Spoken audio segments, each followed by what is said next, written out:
और जो खाद आता है उनका काला बाजारी होता है, उनमें दलाली होता है, उसे नेपाल बेच दिया। किसान का खाद जमीन खा गया या आसमान, किसान क्यों हो रहा परेशान। मैं महमूद गुलाब और आप देख रहे हैं न्यूज पब्लिक बिहार। इस देश में किसान का सबसे बड़ा समस्या खाद बीज का है, जो समय पर उपलब्ध नहीं हो पाता है और किसान को काफ़ी दिक्कत का सामना करना पड़ता है। जबकि कुदरती मार से परेशान ऐसे भी किसान है, उसे और भी परेशान किया जा रहा है, क्योंकि समय पर न तो खाद मिल पाता है, न समय पर बीज मिल पाता है, और जिनके कारण किसान को काफ़ी दिक्कत का सामना करना पड़ता है और समय पर खेती नहीं हो पाता है, जिनके कारण और किसान परेशान हो जाता है। अभी देखा जाए तो धान का फसल हो रहा है और धान के फसल में किसान को खाद का सख्त जरूरत है, और खाद के लिए किसान 3-3 दिन 4-4 दिन तक नंबर में लगे रहते हैं, फिर भी उनको खाद उपलब्ध नहीं हो पाता है, खाद नहीं मिल पाता है। जो कृषि सलाहकार है उनको इस पर ध्यान देनी चाहिए, जो अब तक देखने को नहीं मिल रहा। हम सबको अनाज देता है, आज वही किसान खाद बीज के लिए परेशान है और उनको काफ़ी दिक्कत का सामना करना पड़ता है और काफ़ी मुसीबत के साथ उनको खाद मिलता है।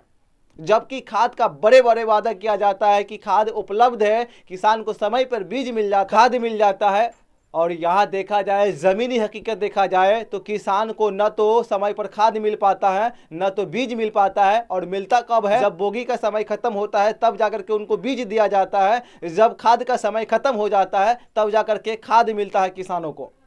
लेकिन समय रहते हुए किसान को न तो बीज मिल पाता है, न खाद मिल पाता है, और सरकार जो वादा किया था वो भी वादा पूरा नहीं हो पा रहा। किसान की बात किया जाए तो हर साल देश भर में सबसे ज़्यादा आत्महत्या करने वाला किसान है।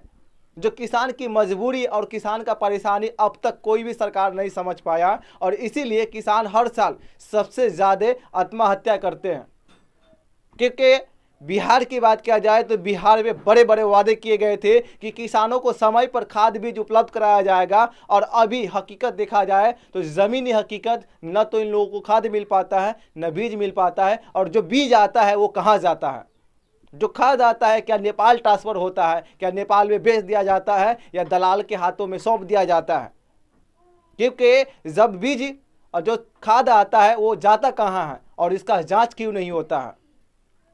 क्योंकि अगर जांच होता तो किसान को समय पर बीज भी मिलता, किसान को खाद भी मिलता, और जांच नहीं हो रहा। इसी का नतीजा है कि किसान को न तो खाद मिल पा रहा है, न बीज मिल पा रहा है, और जो अधिकारी है वो अपना जेम भर रहे हैं, और काला बाजारी जो खाद का हो रहा है ये कब रुकेगा ये अब तक क्लियर नहीं हो पाया है।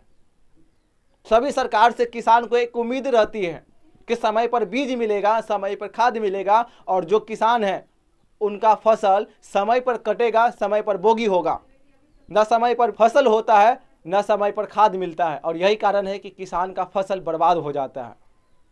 जिस किसान हमें अनाज देते हैं आज वही किसान परेशान है, और वही किसान 5-5 दिन 6-6 दिन तक नंबर में लगे रहते हैं, उनको खाद नहीं मिल पाता है, और जो खाद आता है उनका काला बाजारी होता है, उनमें दलाली होता है, उसे नेपाल बेच दिया।